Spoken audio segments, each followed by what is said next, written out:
자, 이번에는 지분 경매에 대한 실전 사례입니다. 특수 경매를 우리가 입문하기 위해서는 제일 먼저 알아야 되는 것이 지분 경매부터 알아야 되는 겁니다. 지분 경매는 우리가 현재 주인 노릇을 하고 있는 사람에게 팔고 빠져나와야 되는 것이지 제3자에게는 팔고 빠져나올 수가 없습니다. 내가 사서 잔금을 냈다고 하더라도 공인중개사한테 맡겨서 내 뭐 4분의 1 지분, 5분의 1 지분, 아파트 아니라 뭐락도 다세대락도 또 땅이락도 팔아달라고 얘기하면은 공인중개사들이 그런 걸 팔아주겠다고 하시는 분은 아주 드물지요. 또는 팔아준다고 하더라도 가격을 아주 낮췄을 때에 팔아준다고 하죠. 따라서 우리는 이 지분은 일반 매매로는 거래가 되지 않는데 경매로는 지분도 거래가 됩니다. 따라서 지분에 대해서 투자하는 방법을 제가 제일 먼저 설명을 드리고, 특수 경매를 하시는 분들은 이 지분 경매부터 익히셔야 되는 겁니다. 자, 이게 실전 사례를 보시겠습니다. 경매 물권, 상속권 가압류의 법률의 이행에 강제 경매 지분했는데, 여기 보시게끔 되면은, 자 보십시오. 신 누구라 하시는 분이 30몇 년생이 있다가 상속을 했죠. 상속을 하다 보니까 신 이렇게 상속을 받았는데, 상속을 받았다가 여기 보게끔 되면, 자 보십시오. 보면 신 누구를 가압류를 했죠. 가압류를 했고 그거를 이전을 했죠. 이 얘기는 무슨 얘기냐면은, 여기서 상속을 받았는데 상속을 받은 사람 거를 가압류를 했고, 그 가압류 했는데 그거를 경매로 집어넣었다는 얘기입니다. 자, 내용은 이런 겁니다. 어떤 부동산이 있었는데 그 부동산의 주인이 돌아가시다 보니까 상속을 했습니다. 상속을 한 걸 어떤 채권자가 상속자의 중에 일부에 상속한 것을 가압류를 하고 경매를 집어넣는데, 사실 경매로 집어넣고 가압류 후에 그것을 다시 다른 상속자가 그 상속분을 넘겨받은 거예요. 즉 이 얘기는 뭐냐면, 현재에 있는 주인이 있는데 자기한테다가 그 상속 지분을 넘겨받기 전에 가압류에서 경매가 나왔는데 현재 주인 노릇을 하고 있는 사람이 정확하게 있다는 겁니다. 자, 지분 경매에서 제가 제일 중요한 게 뭐라고 그랬죠? 현재 주인 노릇을 하고 있는 사람이 있느냐 이런 얘기죠. 그런데 현재 주인 노릇을 하고 있는 사람이 상속을 자기가 넘겨받기 전에 먼저 상속자의 가압류에 의해서 경매가 진행됐는데, 현재는 그 가압류된 것을 다른 현재 주인 노릇을 한 사람이 다른 사람의 상속 지분까지 다 넘겨받아서 주인 노릇을 하고 있다는 뜻이거든요. 그거는, 이런 얘기는 현재 정확하게 주인 노릇을 하는 사람이 있기 때문에 이 사람은 내가 지분을 사게끔 되면 내 지분을 살 수밖에 없다는 뜻입니다. 언제?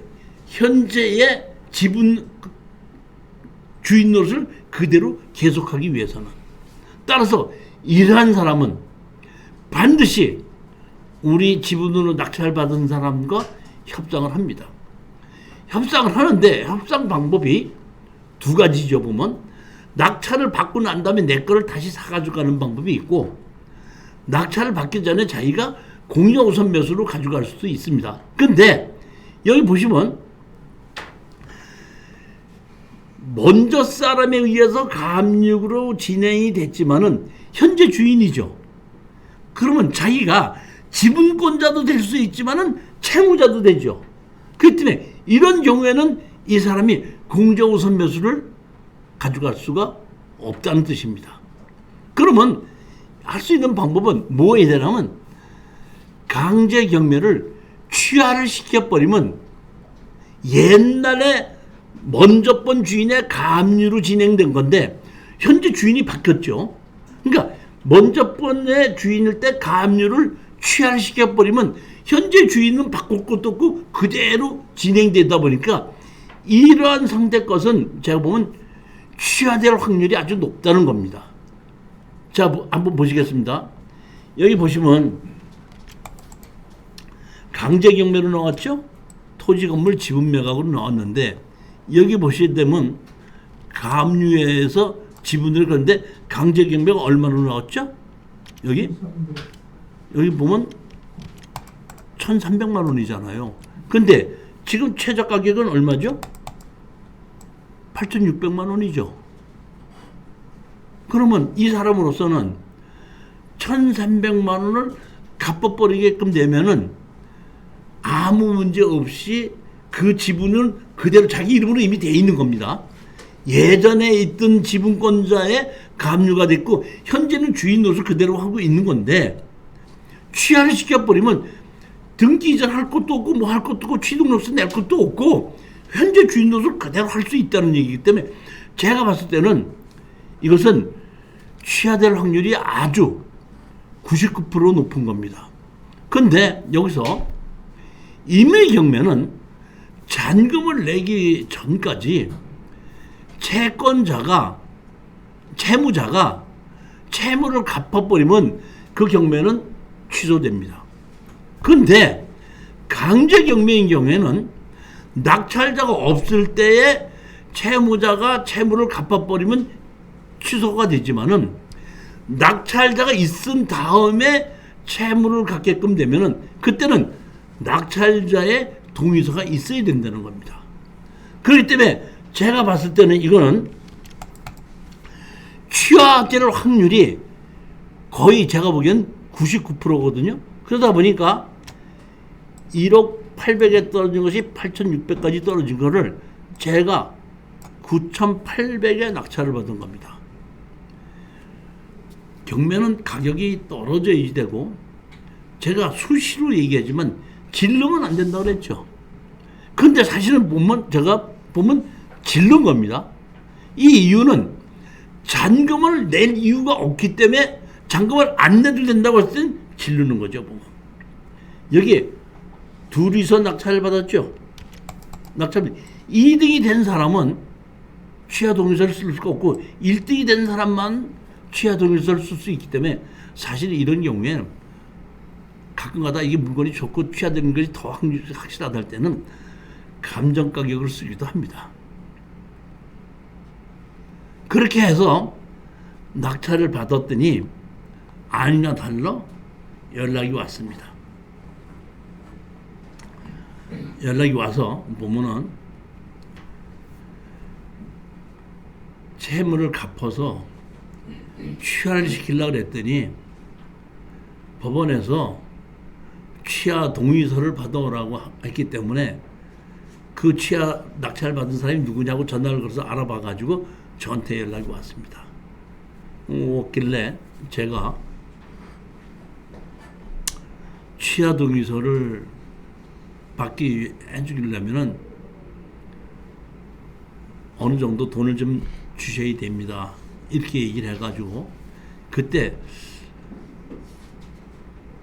1,000여만 원을 달라고 했더니 1,000만 원을 가지고 와서 우리한테 줬기 때문에 취하 동의서를 2장을 찍어주고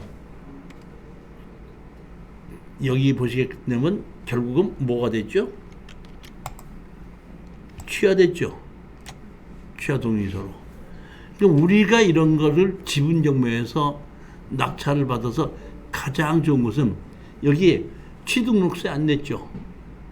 잔금 내지 않았죠. 취하 동의서 써주고 1,000만 원 받았죠. 그 다음에 한 20일 있으니까 법원에서 연락이 왔어요. 본 사건은 취하가 됐으므로 입찰보증금 찾아가십시오. 우리가 입찰 보증금을 얼마를 냈죠? 866만 3천 원 냈죠.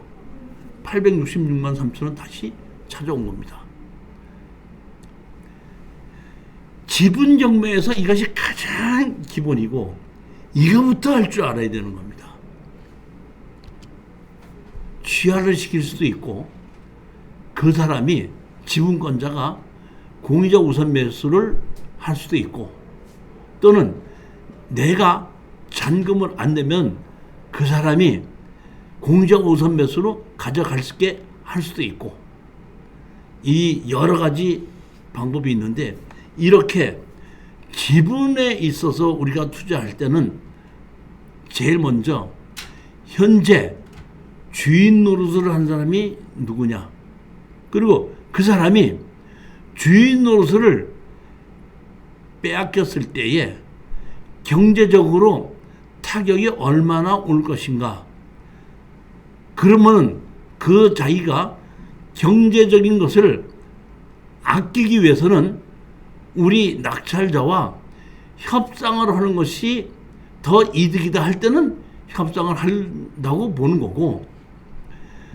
주인 노릇을 하는 사람이 없다고 하면은 자기가 주인 노릇을 하지 않는 사람이 뭐 하려고 낙찰자하고 협상을 하겠냐는 거예요.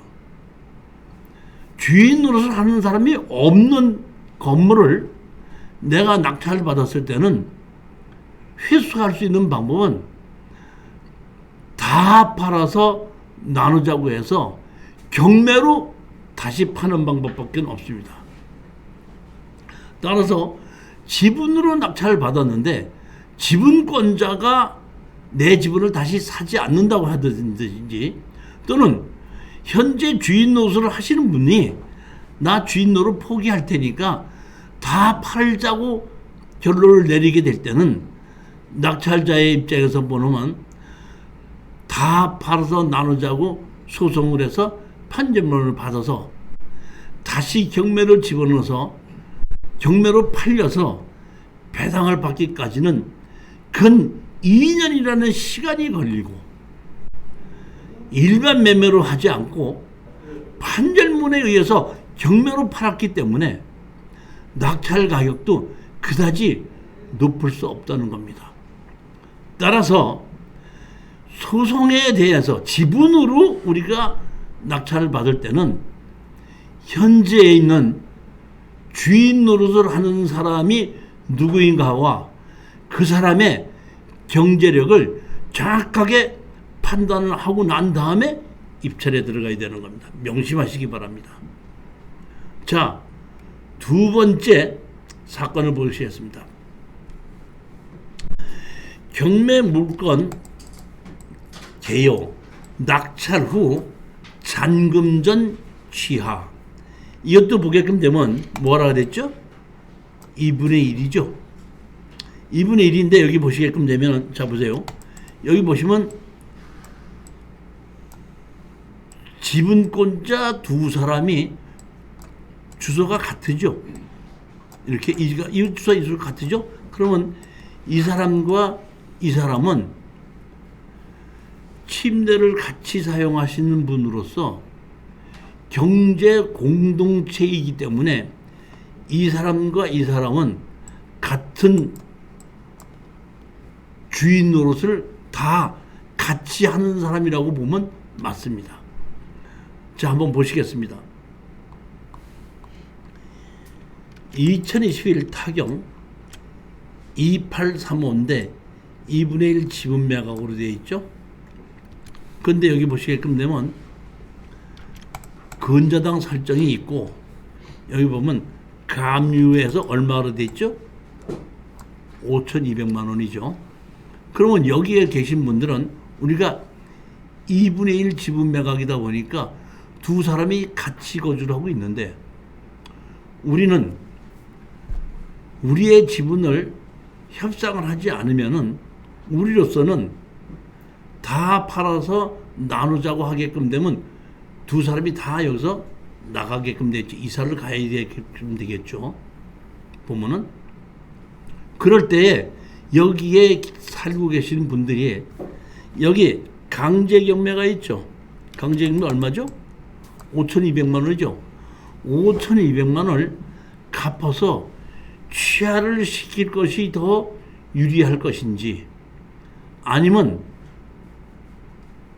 설정이 돼 있으니까 이 설정의 2분의 1 지분만큼은 우리가 이 배당으로 나가게끔 되고, 그 다음에 우리가 이 사람을 아파트를 우리의 2분의 1 지분을 사용하고 있으니까 2분의 1 지분에 대한 지료 청구도 할 수 있을 때이기 때문에 이 사람이 제가 보기에는 5,200만 원 정도를 가지고 이 아파트가 지금 2억 5천의 경매가 감정가가 나왔다는 얘기는 약 5억짜리 아파트를 5천만 원 정도에 포기하지는 않을 것이다. 이런 생각에 한번 아닌 게 아니라 입찰을 들어가서 낙찰을 받았더니 이것도 똑같이 연락이 와서 취하를 시켜달라고 연락이 와서 아까처럼 취하 동의서를 2장을 찍어주고 똑같은 사례로 취하하게끔 된 사례입니다.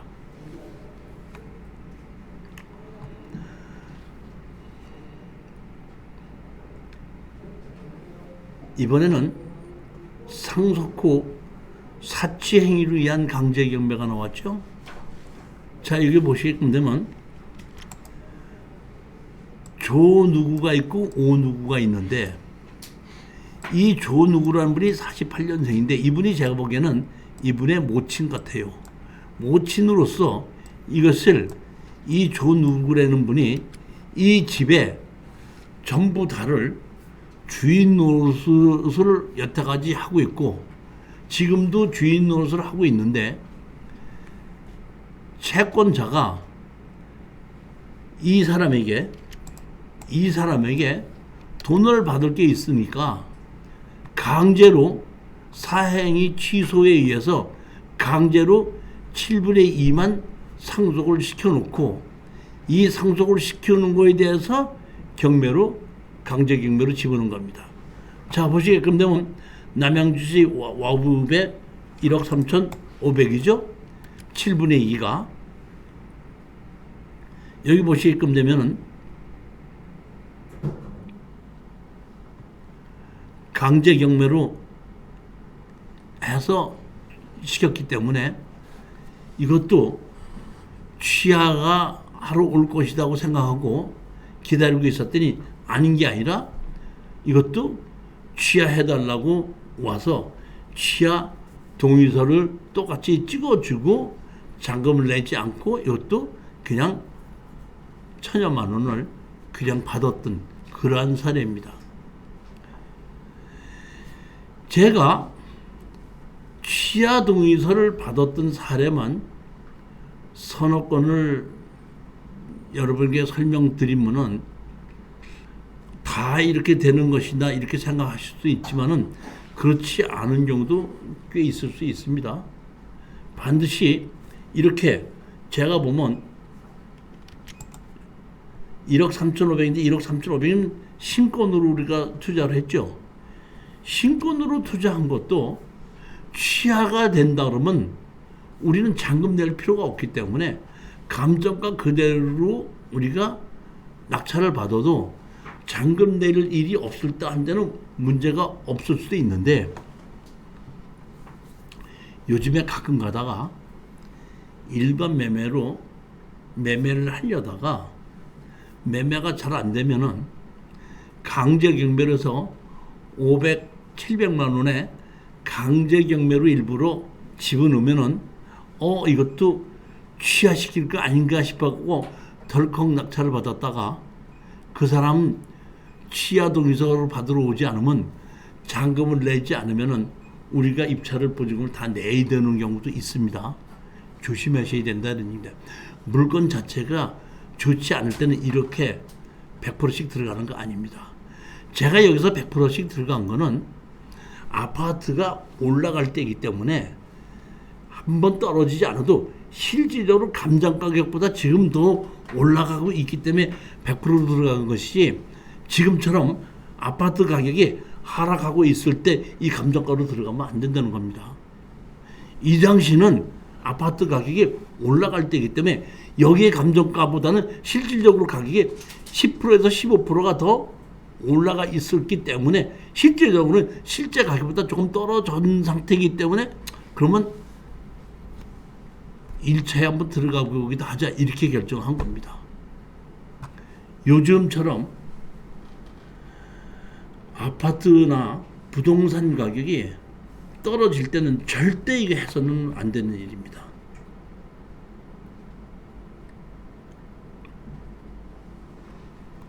자, 보시오. 이것도 6번째 물건인데 우리가 낙찰을 받았죠. 낙찰 허가 받아서 허가가 났죠. 허가 났는데 자, 우리가 보십시오. 경매에 의해서 일주일 지나면 낙찰 허가나 불허가가 나죠. 다시 일주일이 지나면은 이의 신청 기간이 있죠. 네. 그러니까 일주일이 지났을 때 허가 났어도 2주일 지나서 이의 신청을 하게끔 돼서 이의 신청이 받아지면은 허가가 이렇게 취소된다는 얘기입니다. 즉 지분 경매에 있어서 이렇게 허가가 취소되는 경우가 가끔가다 있습니다. 그 제 경험에 의하면은 낙찰 받아서 허가가 났는데 허가가 취소됐더라고요. 그 제가 법원에다 전화를 했죠. 허가 났었다가 취소됐는데 이게 무슨 이유입니까? 이렇게 했더니 지분으로 나왔는데 지분으로 경매가 진행되는 경우에는 지분권자한테다가 이 부동산이 지분이 경매로 진행된다는 것을 송달이 되고 난 다음에 진행을 시켜야 되는데 송달이 안 됐는데 송달 간주 이렇게 해가지고 그냥 진행시켰는데 낙찰을 받고 난 다음에 지분권자가 이거 경매 지분으로 진행을 하면서 왜 나에게 연락을 안 하고 진행을 됐습니까? 나 이 지분 경매 송달을 받은 적 없습니다. 하고 이의 신청을 하게끔 되면 허가 났다가 취소가 되고 다시 재경매로 나가는데 재경매 나갈 때는 그분에게다가 다시 송달을 합니다. 지분에 경매가 나갔다는 걸 소송을 하고 처음부터 다시 경매가 진행되는데 이거는 아마 그렇게 된 거 아닌가 이렇게 싶은 생각이 듭니다. 2분의 1 지분인 경우에는 상당히 드문 경우고 4분의 1 지분, 5분의 1 지분 경우에 여러 명의 경우에는 그 중에서 한 사람이라도 송달이 안 됐는데 법원에서는 그냥 몇 번 갔다가 없으면 송달 간주 우리가 법원 내용을 보면 송달 간주 이렇게 된 경우가 있거든요. 송달 간주 했을 때는 그 지분권자가 이의 신청을 하게끔 되면 이렇게 불허가 나기도 한다.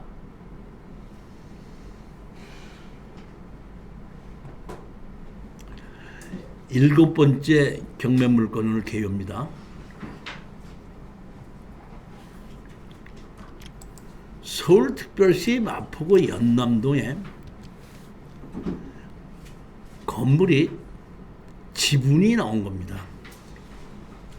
여기가 마포구 연남동이면 혹시 어딘지 아세요? 우리 저기 김 사장님 마포구 연남동이면 혹시 어딘지 아세요? 뭡니까? 여기가 홍대 거리예요. 홍대. 홍대 거리인데 이 홍대에 보면은 앞에가 있고 그 홍대에 옛날에 그 기찻길이 있었어요. 근데 그 기차가 다니지 않으면서 그쪽으로 이제 그 홍대 상권이 많이 형성이 돼 있는 곳 중에 하나인데 IMF 때 지분이 경매로 나온 건데 홍대 상권이 있는 바로 옆이더라고요. 홍대 상권은 제가 알고 있기로는 그 외국에서 한국에 여행 올 때 명동, 홍대 앞 이런 쪽을 관광지로 해서 데리고 가기도 하는 곳이 이 홍대 상권이에요. 그만큼 유명하다 이런 뜻입니다. 이 홍대 앞에 이런 상권에 있는 것이 이것이 경매로 나온 걸 정말 제가 오래간만에 한번 봤습니다. 욕심이 나서 이 감정 가격이 9억인데 7억 9,300에 떨어진 거를 8억 1,500에 낙찰을 받았습니다. 근데 저는 이거를 취하가 될 거라고는 보진 않았습니다. 낙찰을 받고 이 잔금을 내기 위해서는 우리 홍대 상권이 상당히 좋고 이거를 우리가 지분은 낙찰 받고 나머지 지분도 어떻게 해서 이렇게 가져올 수 있다는 것을 설명을 하고 잔금을 내기 위해서는 이제 잔금 낼 돈을 모아야 되잖아요. 우리 공동 투자에 그래서 우리 500만 원 낸 걸 가지고 입찰 보증금으로 낙찰 받은 거니까 준비를 다 하고 있는데 연락이 왔어요. 어떤 사람이 우선 좀 만나뵙고 싶어서 와서 취하 동의서를 좀 찍어 주십시오 그러더라고요. 그러면 취하 동의서 이게 강제 경매예요, 임의 경매예요? 임의 경매에 취하 동의서가 필요해요, 필요하지 않아요? 필요하지 않아요. 네? 필요하지 않죠. 근데 이 사람이 임의 경매인데 취하 동의서를 필요하다고 왔는데 임의 경매에 취하 동의서는 언제 필요하냐면 경매를 집어넣은 사람이 취하를 하려고 할 때는 필요합니다. 그러니까 경매를 집어넣은 사람이 나한테 취하를 해달라는 건데 제가 봤더니 여기에 있는 여자분하고 모친이 있고 딸이 있고 아들이 있는데 제가 보기에는 이 여기에 있는 그 같이 상속을 받았는데 그 아들이 상속받은 사람하고 여기 부인하고 다른 여자하고는 이복 형제인 것 같아요. 그래서 제가 보기에는 이 건물을 그 계모가 다 점유하고 사용하면서 너에게는 네 지분을 얼마를 주마 해가지고 근저당 설정을 해놓고 실질적인 주인 노릇을 하고 있었는 것 같아요. 제가 보기에는. 근데 그 돈을 다 안 주니까 다시 말하면 그 이복 형제가 이거를 설정이 되는 걸 전부 다 해가지고 경매를 집어넣은 거예요. 집어넣는데 설정은 얼마로 돼 있냐면 1억 1,189만 원 이렇게 돼 있죠. 설정이. 근데 낙찰은 얼마 됐죠? 8억에 됐죠. 여기가 상권이 홍대 상권으로서 이 가격보다 훨씬 이상 가야 되는 가격인데 코로나 때문에 이 가격이 떨어진 거예요.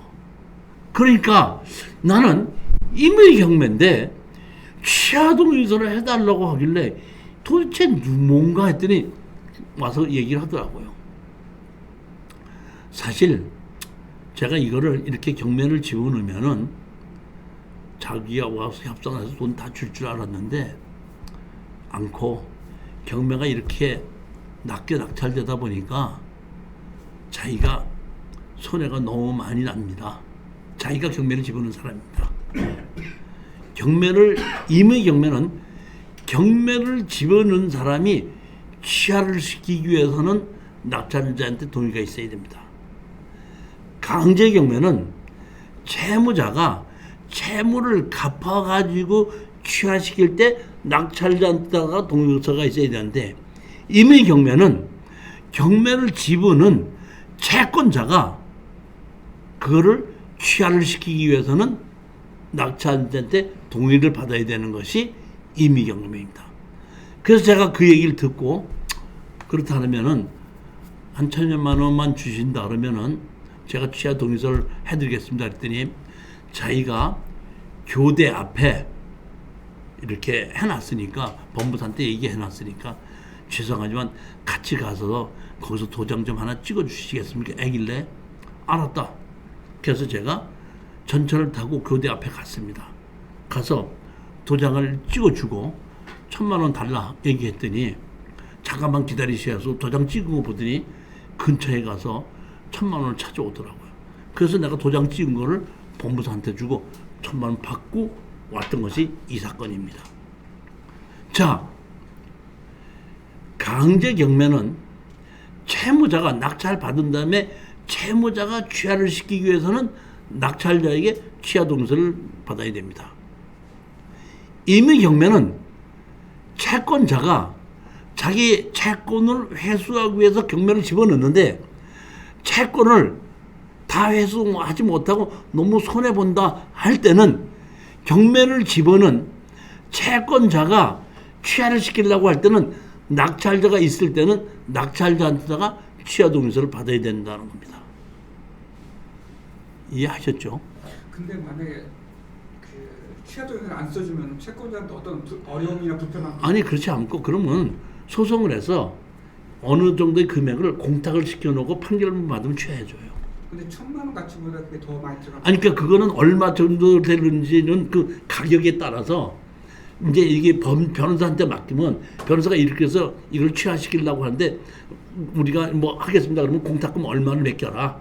이렇게 해놓고 그걸 맡겨놓고 소송을 하게끔 되면 취하를 시켜준다 이런 얘기입니다. 그러니까 반드시 취하를 시킬 수 있는 방법이 낙찰자한테 동의를 받아야 되는 방법만 있는 건 아니란 얘기예요. 소송을 해서 판결문을 받는 방법도 있어요. 그래 싸게 돼요. 1,000만 원보다.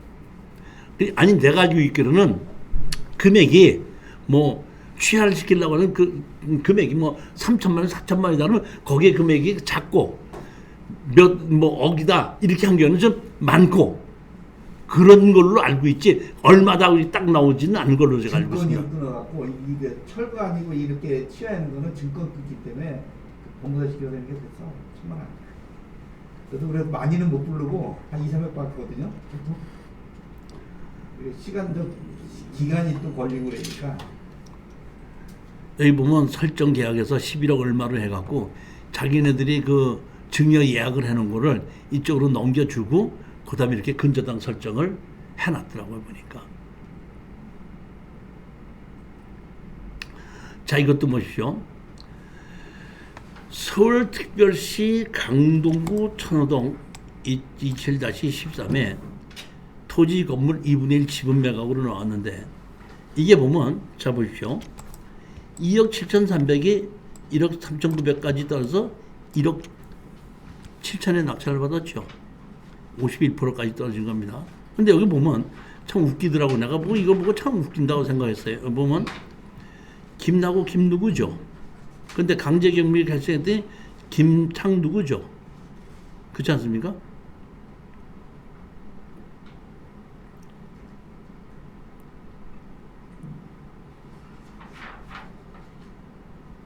이렇게 돼서 이거는 우리 낙찰자가 받은 것이 아니라 토지 건물 지분 매각으로 됐는데 여기 보면 대항력 있는 걸로 나와 있죠. 이렇게 대항력 있는 걸로 강제경매에서 대항력 있는 걸로 나오다 보니까 이 가격이 떨어지다 보고 여기 보면 2013년도에 보면 배당 요구했죠.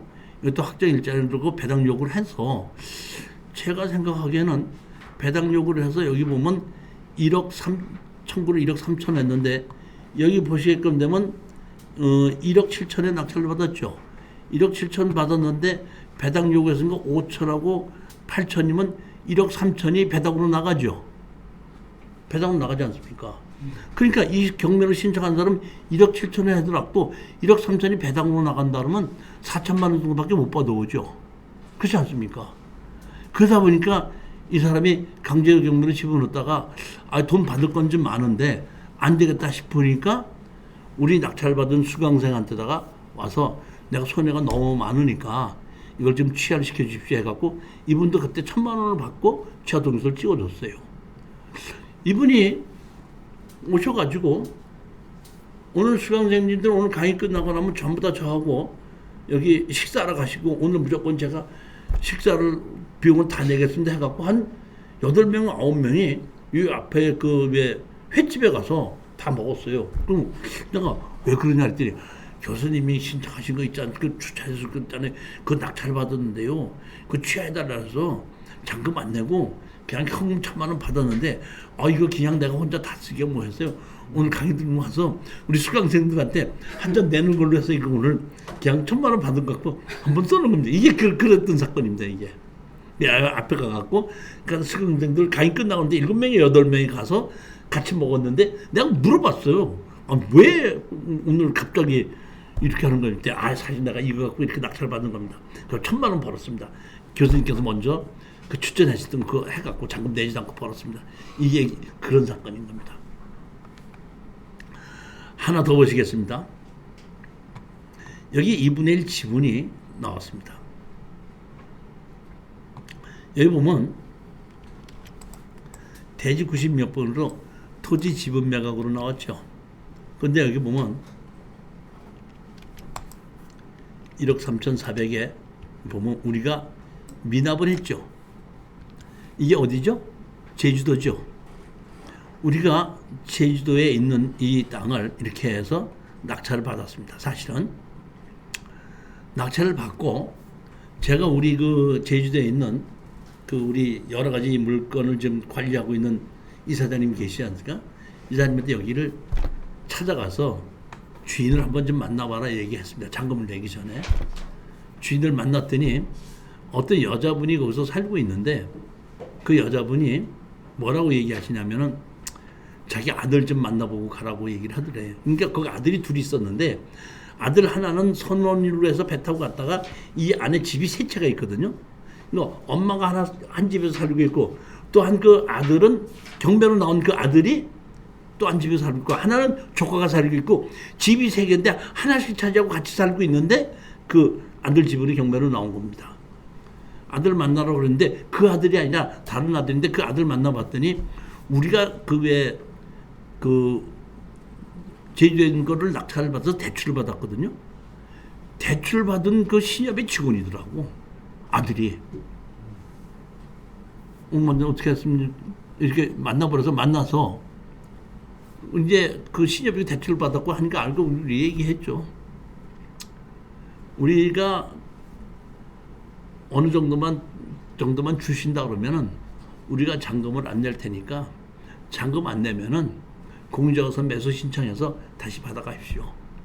입찰 보증금 하고 우리 어느 정도만 주신다 그러면 그냥 안 내겠습니다. 우리 협상을 했더니 그 신협에 있는 그 아들이 둘째 아들이라더라고. 그 아들이 의논해보고 결정해드리겠습니다 하더니 한 일주일 있다가 우리가 그거 다시 사기로 했으니까 그럼 얼마 정도쯤 주시면 됩니까? 그래서 얼마 정도만 입금시켜 주십시오 그랬더니 그거를 입금시켜 주는 바람에 우리 입찰 보증금하고 위로금하고 좀 해주는 바람에 우리가 잔금을 안 내고 그 후에 그 사람들이 공자우선 매수 신청해서 다시 가져간 겁니다. 사실은 이제 우리가 대출을 받았던 그 신협의 그 직원이었기 때문에 우리가 이게 그 입찰 보증금이 이제 9,400이니까 940만 원 아닙니까? 940만 원에다가 우리 해갖고 그 1,300만 원인가? 그 정도만 받고 그냥 우리가 안 하겠습니다 하겠더니 그럼 그렇게 하겠습니다 해갖고 우리도 별로 돈을 받지 않고 그냥 해서 이렇게 넘겨주었던 사람입니다. 저희 이렇게 해서 지분 경매인 경우에는 취하시킬 수도 있지만 우리가 잔금을 안 내고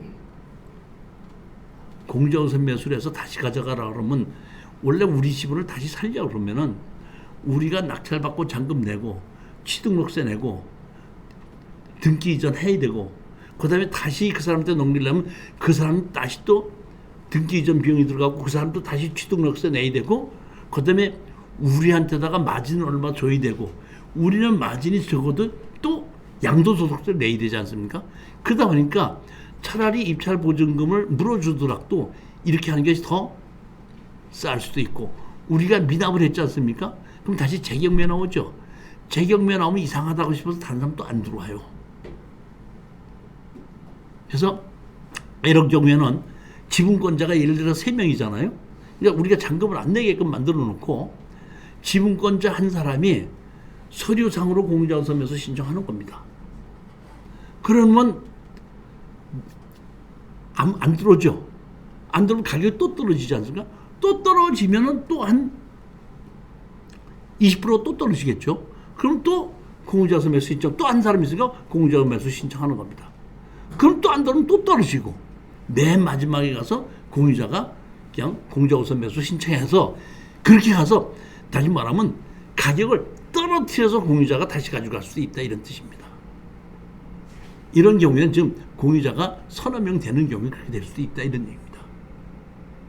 우리 입찰 보증금 낸 거는 공유자 우선 다음에 하시면 자기네들이 가져가게. 그렇죠. 그 배당으로 자기네들이 가져가는 거. 그것뿐만 아니라 자기네들은 공유자 우선 매수를 해서 잔금을 안 냈기 때문에 가격이 떨어지지 않습니까? 그러니까 높은 가격에는 최저 가격으로 떨어진 가격으로 받아갈 수가 있다 그런 얘기입니다.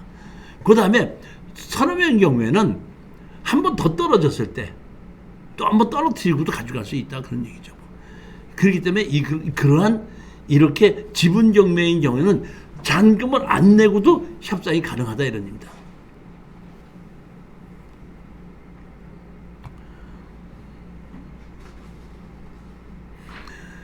열 번째 물건입니다. 이거는 좀 색다른 겁니다.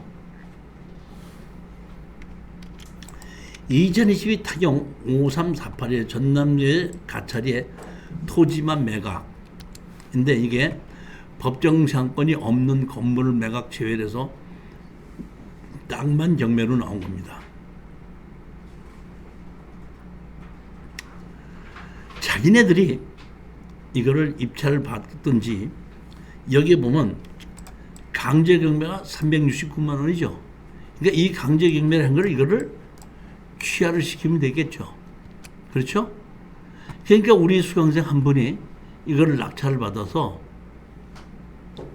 갖고 있다가 아닌 게 아니라 이 사람이 낙찰을 받고서는 있는데 취하를 해달라고 취하 동의서를 해달라고 연락이 온 거예요. 근데 여기 금액이 얼마죠? 금액이 360만 원 가지고 한 거죠. 근데 이분이 우리 수강생들이 조금 욕심을 부려서 500만 원을 달라고 하는 거예요.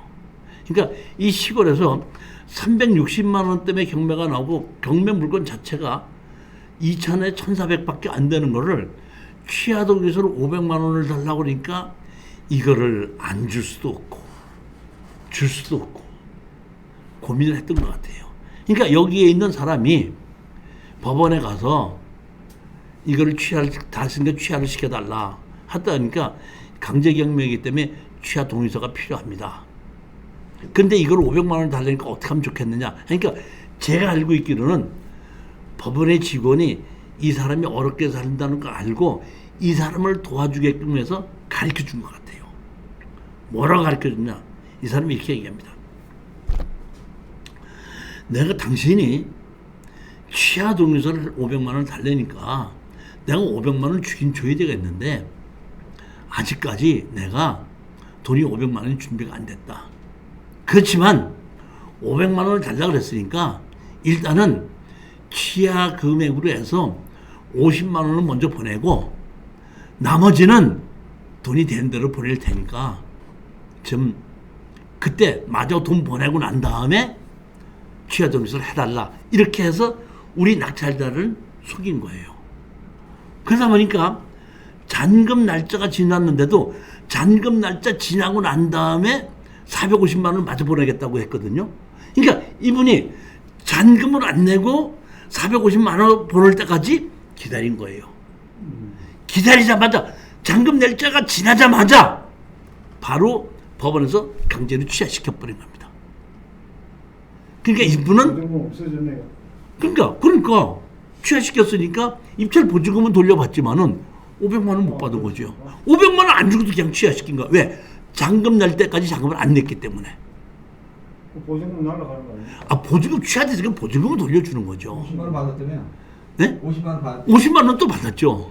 50만 원 받고 취하동의서는 그러니까 그 입찰 보증금은 받았는데 500만 원은 못 받았는데 그러니까 제 이 얘기는 무슨 얘기냐면 잔금 내는 날까지 잔금을 내든지 해야지 잔금을 안 내면은 취하를 해서 돈을 다 갚았는데 낙찰자의 취하 동의서 없이도 취하된다 이런 뜻입니다. 그때는 미납 잔금을 안 냈을 때는 미납으로 뜨는 거 아닙니까? 잔금을 냈으니까 미납이 아니라 잔금을 갚았는데 취하가 시켜야 되는데 이미 채권 채무 관계는 없어진 겁니다.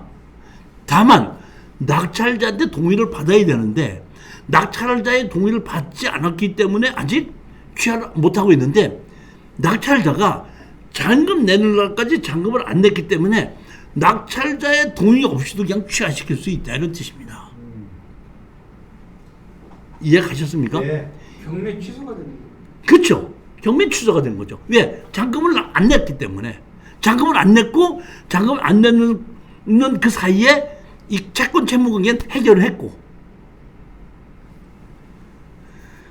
자, 제가 오늘까지 이 지분 경매를 가지고 입문을 하기 위한 기본은 다 설명을 드렸는데 이제 이것이 협상이 안 돼서 소송을 하거나 뭐 할 때는 이제 실전 사례에서 다른 사례에서 나오는 거고 오늘의 얘기는 가장 좋은 것은 지분 경매에서 가장 좋은 건 오늘처럼 잔금을 내지 않고도 해결할 수 있는 지분 경매가 가장 좋은 거라는 얘기입니다. 취하 동의서를 할 수 있고 잔금을 안 낼 수도 있고.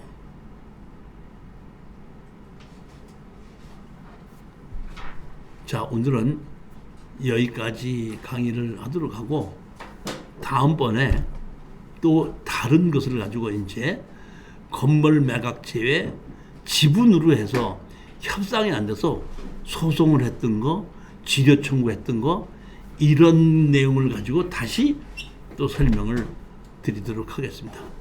자, 안녕히 들어가시죠. 감사합니다. 수고하셨습니다.